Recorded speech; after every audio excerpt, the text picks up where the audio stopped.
Hey everyone, welcome to this video blog or vlog, depending how you say it. I've been bogged down a lot recently doing articles for the websites, doing resistance radio, trying to get a new documentary off the ground. I've kind of neglected the whole YouTube thing, and I think I'm going to come back and start doing videos again, but in a slightly different format, because usually I'm very scripted. I know exactly what I'm going to say. I edit things up afterwards, but it's not very personal, I don't think. And going forward, I want to show more of a personal side, more of the inner workings of my philosophy. So I'm going to start doing these vlogs every now and then, because I often have thoughts and ideas that I think would be great to share with people, and I never get round to doing it because I can't be bothered to write a script, or the show's not on that day or whatever. So when I get an idea or a thought about the New World Order, about spirituality, about anything really, I think I'm going to start putting it online, just putting it on YouTube, see what other people think, because after all it's all about sharing ideas and being real. So I think that's what I'm going to start doing. And before we get to that, I just want to update everybody about wideshut.co.uk. Couple new articles up on there over the last few days. Today I did one on the Omagh bombings in Northern Ireland, because it came out today that the four men convicted of that bombing are appealing against it, because basically the main testimony against them comes from one dubious MI5/FBI agent who was only recruited into the intelligence agencies after he'd got into a lot of bad financial troubles, and then it came out that he never even met the head of the IRA, who he's supposedly giving evidence against, and that he was basically blackmailed into doing that by the intelligence agencies, who got dirt on him that he was having an affair. So they said, we're gonna tell your wife unless you testify on this Omagh bombings case. And then I did a little digging, and there's a whole history of the intelligence agencies being involved with the troubles in Ireland. So that's one article on there. And then the other day I did an article entitled something like "End Democracy, Says the IPCC to Save the Planet," and that's about one of these nutjob scientists that have written in the past about how democracy is stopping us from saving the planet, which is ridiculous. But that's one thing on there. And then there's the article about the flu death rates, which are being pumped out on the mainstream media. 50 people dead from flu, oh my god. But when you go look at the previous years, before all the swine flu hype, it's about at the same level. So it's basically just hype. There's no more people dying this year than there ever has been of flu. So I'll just share a couple of those articles with you. Go to wideshut.co.uk and you can read them all on there. But as I was saying, I want to start doing these vlogs where, if I get an idea, if I have a thought, just going to share it with you. And one thing that I've experienced quite a lot while arguing about 9/11, about climate change, about the New World Order, about all these things we discuss in this truth movement, or whatever you want to call it. One thing I've experienced is that arguing with somebody about these subjects is never really the right approach to take. Because once you start an argument with somebody, you've put them against you. And psychologically, the only thing anybody, either side, even no matter how well-meaning you think you're being in an argument, once you get into an argument, the only thing either side is trying to do is win the argument. a lot of the times you'll change your position, or you'll just argue for argument's sake because you want to win the argument.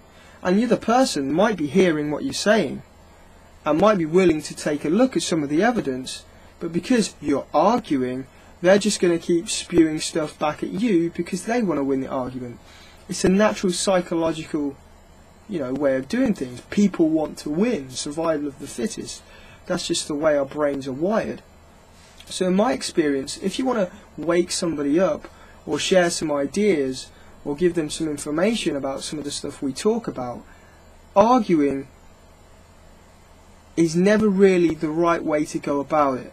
You want to be as courteous as possible, as tactful as possible. A lot of the times you want to tailor your information to suit specific people. It's never good to go all guns blazing, directly into an argument with somebody who you hold an opposite opinion to. If you've got a cousin who's a lefty who's at university and really believes in climate change and believes that the science is settled, you're not going to burst out, into an argument with him about how, no, the science isn't settled, these other scientists disagree, blah blah blah, Al Gore's a scammer. He's just going to come back at you and disagree, and you're never going to get anywhere. You've got to be a little more sneaky, a little more tactical even, in the way you approach it. For example, I don't know, this is totally, out of thin air, but you can see the idea I'm trying to get across. You could be over the dinner table with this cousin. Oh, who was it? Tom, that's doing political science. What do you think about how, governments have used war and threats to society as a means of unifying people and getting morale up and, almost a way to control people? What do you think about that? And he might say, anything. Oh yes, well, sometimes if you need to unite people against a common enemy, it does have a calming effect on the nation. Brilliant. And then you can go, oh, who was it? The Club of Rome that said we could use, certain outside threats to control humanity. One of them was, the threat of pollution and climate change, and how it can help us unite humanity against a common adversary.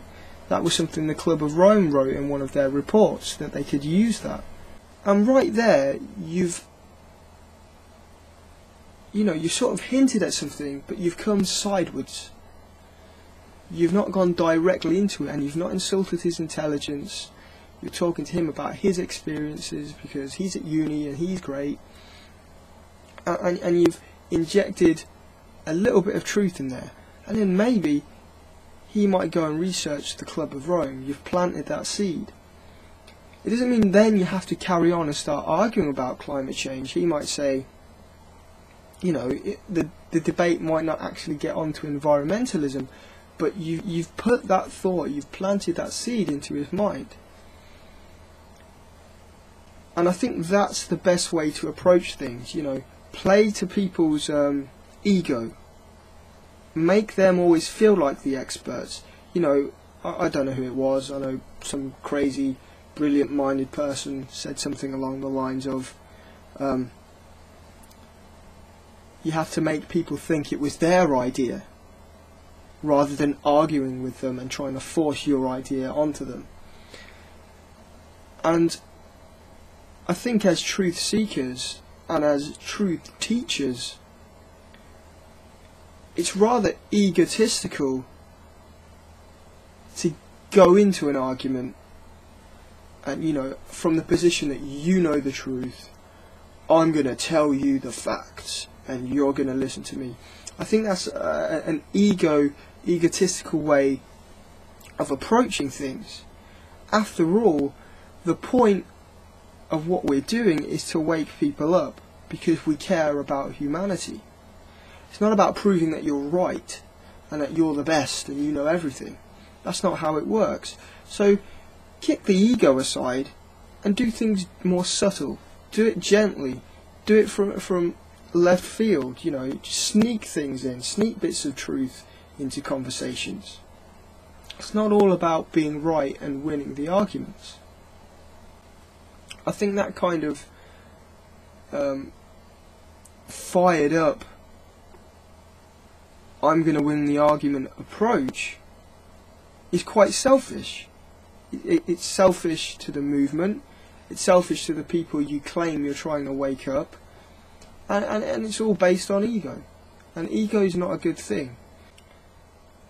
I think a good example of what I'm talking about is my dad generally disagrees with what I do and what I say, and he's seen my website and he's made jokes and he's tried to say I'm like David Icke and I need the white coats to take me away and all this kind of thing.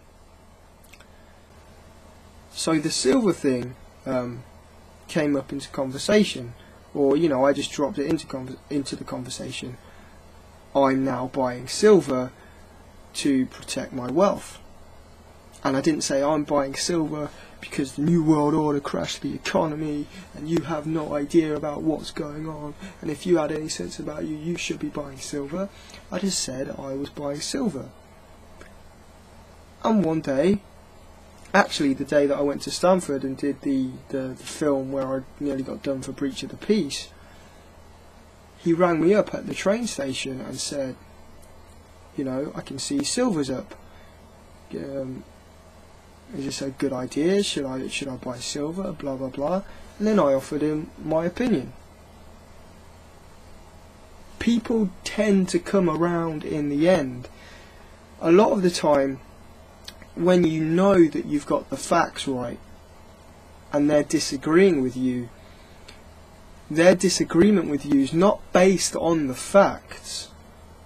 It's based on their emotions and peer pressure and the hive mentality. Inside they might think that you're telling the truth and that they should probably join you in whatever you're doing. But because there's those outside factors of society, they're not going to go there. But eventually, when they need you, they'll know where to find you. And truth goes through many stages. Often when people first hear the truth, or they first come across these conspiracy theories, or information on the New World Order or whatever, their first knee-jerk reaction is, this is bullshit, whatever. And then they go on with their lives. And then it might progress a little bit more to the point where they start actively trying to argue against the conspiracy theories. You'll get people on YouTube making videos about how David Icke's a nutter and that they've read his book and this isn't true, this is a load of rubbish, David Icke's a conspiracy theorist, no sane person would ever believe in any of this kind of stuff. But if you notice, they're putting their energy into that kind of information. They're reading David Icke's book. And eventually, in my experience, 9 times out of 10, that person will eventually begin supporting David Icke. Because they're going through these different stages. When I first got into this sort of information, I'm always very proactive in anything. If I start believing in something, bam, I'm out there writing stuff about it or whatever. And when I first got into this, I thought David Icke was a complete lunatic, and I wrote articles, very mainline sort of stuff, about some of the conspiracy theories. And in those articles I put, but we don't go as far as nutjob David Icke, because he's a turd in the punch bowl. You know, that old Alex Jones videos where he's like, David Icke just, he's disinformation. And that's what I put in for a long time. And then I ended up watching loads of David Icke videos and feeling really empowered by his message, and now I'm registered on his message board and got thousands of posts, and I totally support David Icke. I don't believe everything David Icke says, but I support his right to say it, and I think he's generally somebody in it for the right reasons, and is good to have on the side of the truth movement. So often, even if you do have a heated argument with someone and it feels like you've lost, or that they're just, you know, totally closed-minded, come back 5 years later and you might find that they've actually woken up. Liam Dunn, my camera guy, who's going to be helping me on the Who Owns Britain film, he was the first person I ever come across that talked about loose change, and I said, oh, don't be silly, you can make conspiracy theories out of anything. I didn't just ignore him, I actively tried to put him in his place. But a few years later, I'm so far down the line that he has no clue what I'm even on about anymore. So, you know, these are just some of the ponderings that I have every now and then. And I thought I'd share those with you. So, thank you for watching this vlog, this video blog. It's a bit more laid back than you're used to with me, probably. And I hope you've enjoyed them, and, you know, catch you later.